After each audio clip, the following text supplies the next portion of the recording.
दोस्तों, हमारे भारत के हॉन्टेड प्लेसेस की जब बात होती है तो उसमें भानगढ़ किले का नाम सबसे ऊपर आता है। राजस्थान में मौजूद इस 500 साल पुराने किले का लोगों में कुछ ऐसा खौफ है कि यहाँ पर लोग दिन में भी जाने से कतराते हैं और यहाँ तक कि कहा जाता है कि रात के समय में जो कोई भी इस किले में जाता है वो फिर कभी भी वापस लौटकर नहीं आता।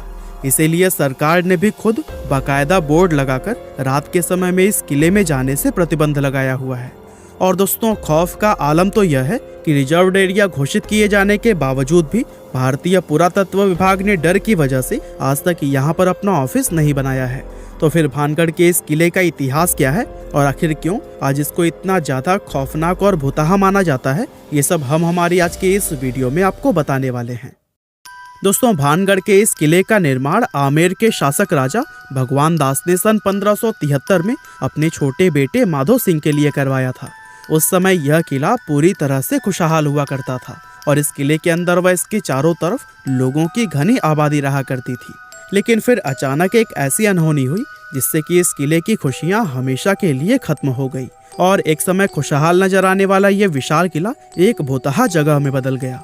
लोगों के मन में इस किले का ऐसा खौफ बैठ गया कि उन्होंने इसे छोड़ना शुरू कर दिया, जिसका नतीजा यह हुआ कि यह किला और इसके आसपास का इलाका पूरी तरह से वीरान हो गया। यहाँ तक कि आज भी ये किला सैकड़ों सालों से इसी तरह से वीरान पड़ा हुआ है, जो कि दिखने में बेहद ही खौफनाक नजर आता है। इसके बारे में लोग यह बताते हैं कि किले से लोगों के चीखने, चिल्लाने, रोने और घुंघरुओं की रहस्यमयी आवाजें आती हैं। साथ ही बहुत से लोग यह भी दावा करते हैं कि जो कोई भी इस किले में रात के समय गया है वो फिर कभी भी वापस लौटकर नहीं आया है। और यही वजह है कि दिन में भी बहुत कम लोग ही इस किले के अंदर जाने की हिम्मत कर पाते हैं। अब ऐसे में ये सवाल तो मन में जरूर आता है कि आखिर इस किले के साथ ऐसा क्या हुआ था कि इसको इस तरह से शापित और भुतहा माना जाने लगा। असल में इस किले के हॉन्टेड होने के पीछे लोगों द्वारा एक नहीं बल्कि कई अलग अलग कहानियां बताई जाती हैं। लेकिन उन सभी में सबसे फेमस, जिस पर लोगों द्वारा सबसे ज्यादा भरोसा किया जाता है, वो है राजकुमारी रत्नावती की कहानी। कहते हैं कि जब इस किले का निर्माण करवाया गया था तब इसमें रत्नावती नाम की एक बेहद खूबसूरत राजकुमारी रहा करती थी। उस समय राजकुमारी रत्नावती की उम्र 18 साल थी और उनकी खूबसूरती की चर्चाएं दूर दूर तक हुआ करती थी। उनकी सुंदरता की वजह से ही बहुत से अलग अलग सियासतों के राजकुमार उनसे शादी करने की इच्छा रखते थे, जिसके चलते अक्सर ही राजकुमारी रत्नावती के लिए शादी के प्रस्ताव आते ही रहते थे। लेकिन राजकुमारी ने तब तक किसी के भी प्रस्ताव को स्वीकार नहीं किया था। अब एक बार राजकुमारी अपनी कुछ सहेलियों के साथ खरीदारी के लिए बाजार गई हुई थी और बाजार में वो इत्र की एक दुकान पर रुकी और वहां से अपने लिए इत्र खरीदने लगी। इतने में ही उस दुकान से कुछ दूरी पर खड़े सिंघिया सेवड़ा नाम के एक व्यक्ति की नजर राजकुमारी पर पड़ी।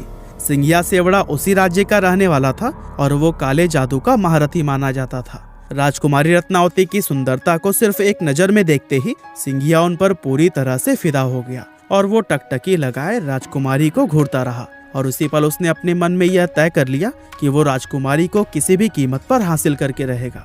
अब चूंकि वो तंत्र मंत्र और काला जादू जानता था, इसीलिए उसने राजकुमारी के पसंद किए हुए इत्र की बोतलों में से एक बोतल चुपके से उठाई और उस बोतल पर कुछ तंत्र मंत्र करके उसे धीरे से वापस उसी जगह पर रख दिया। असल में वो अपने तंत्र विद्या की मदद से राजकुमारी को अपने वश में करना चाहता था और उसका ये प्लान काफी हद तक सफल भी हो गया, क्योंकि राजकुमारी ने उसे इत्र के साथ छेड़छाड़ करते हुए देखा भी नहीं था। और फिर राजकुमारी इत्र की शीशी लेकर अपने किले की तरफ वापस जाने लगी। साथ ही सिंघिया सेवड़ा भी छिप छिप कर राजकुमारी का पीछा करने लगा। हालांकि अभी राजकुमारी सिर्फ कुछ दूर पहुंची ही थी, तभी उनकी एक सहेली ने उन्हें बताया कि एक अनजान व्यक्ति ने इत्र की शीशी पर तंत्र मंत्र किया हुआ है। असल में राजकुमारी की उस सहेली ने सिंघिया सेवड़ा को इत्र की शीशी पर काला जादू करते हुए देख लिया था, लेकिन वो डर की वजह से दुकान में कुछ भी नहीं बोल पाई थी। अब राजकुमारी को जैसे ही काले जादू की बात पता चली तो उन्होंने वो इत्र की शीशी रास्ते में पड़े हुए एक विशाल आकार के पत्थर पर दे मारी। पत्थर पर पड़ते ही वो शीशी टूट गई और सारा इत्र उसी पत्थर पर बिखर गया। और दोस्तों, इस तरह से इत्र पर किया गया वो काला जादू उस पत्थर में आ गया, जिसके बाद से वो पत्थर खुद ब खुद लुढ़कते हुए सिंघिया सेवड़ा की तरफ बढ़ने लगा। दरअसल सिंघिया ने उस इत्र पर ऐसा जादू किया था कि जो भी कोई उस इत्र को लगाता वो खुद ही उस तांत्रिक सिंघिया की तरफ खींचा चला आता।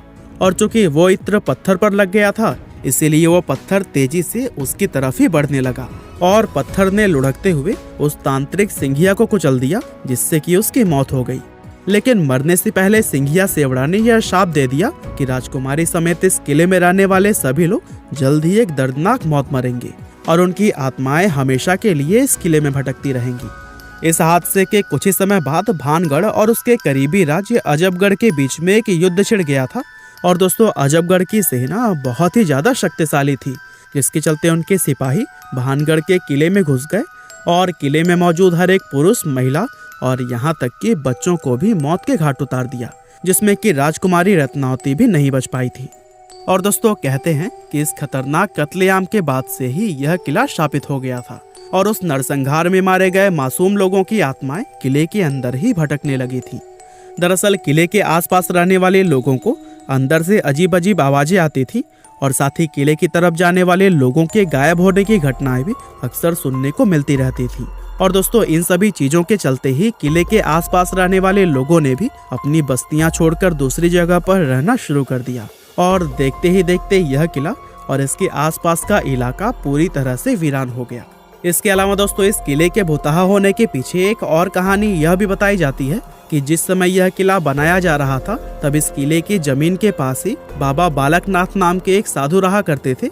और बाबा को जब इस किले के बनने की खबर मिली तो उन्होंने राजा भगवान दास के पास यह संदेश भिजवाया कि वे अपने किले को इतना ऊंचा न बनवाएं कि उसकी परछाई मेरी कुटिया तक पहुंच जाए। अब राजा भगवान दास ने बाबा की उस बात को गंभीरता से नहीं लिया और जब यह किला बनकर तैयार हुआ तो इसकी परछाई बाबा बालकनाथ की कुटिया तक पहुंच गई। और दोस्तों, उस परछाई को देखकर बाबा क्रोधित हो गए और गुस्से में उन्होंने श्राप दिया कि भानगढ़ पूरी तरह से तबाह हो जाएगा।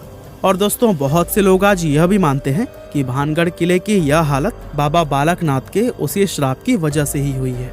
इसके अलावा एक कहानी तो यह भी बताई जाती है कि भानगढ़ में एक युद्ध हुआ था, जिसमें कि भानगढ़ के सिपाही पूरी तरह से हार गए थे, लेकिन भानगढ़ के राजा और उनके परिवार के दूसरे लोग अपनी जान बचाकर वहां से भागने में कामयाब रहे। अब चूंकि उन लोगों ने किले के अंदर अपना काफी सारा खजाना छिपाया हुआ था, इसीलिए दुश्मनों से उस खजाने को बचाने के लिए एक झूठ फैलाया गया कि यह किला पूरी तरह से शापित है और अगर कोई व्यक्ति इस किले में जाएगा तो उसकी तुरंत ही मौत हो जाएगी। और दोस्तों, इस तरह से खजाने को बचाने के लिए फैलाई गई यह अफवाह लोगों ने सच मान ली और भानगढ़ का यह किला हमेशा के लिए हॉन्टेड समझा जाने लगा।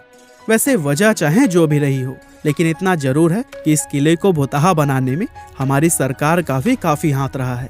दरअसल कानून में भूत, प्रेत, पिशाच और बुरी आत्मा जैसे किसी भी चीज को कोई जगह या फिर मान्यता नहीं दी गई है और आज तक किसी भी कोर्ट ने अपना कोई भी फैसला भूत प्रेत को ध्यान में रखकर नहीं सुनाया है। इसके बावजूद भी सरकार द्वारा किले के बाहर बोर्ड लगाकर उस पर लिखना कि रात में इस किले में जाना मना है और भारतीय पुरातत्व विभाग का यहाँ पर अपना ऑफिस न बनाना, ये सभी चीजें कहीं ना कहीं इस बात की तरफ इशारा करती हैं कि हमारी सरकार भी भूत प्रेत में विश्वास रखती है। और दोस्तों, सोचिए, जब सरकार की तरफ से ही ऐसे कदम उठाए जाएंगे तो फिर जाहिर सी बात है कि आम लोग तो इस किले को सच में ही शापित समझेंगे। वैसे आपको क्या लगता है, ये किला सच में भुतहा है या नहीं? और क्या आप लोग भूत प्रेत आदि में विश्वास रखते हैं? हमें कमेंट करके जरूर बताइए।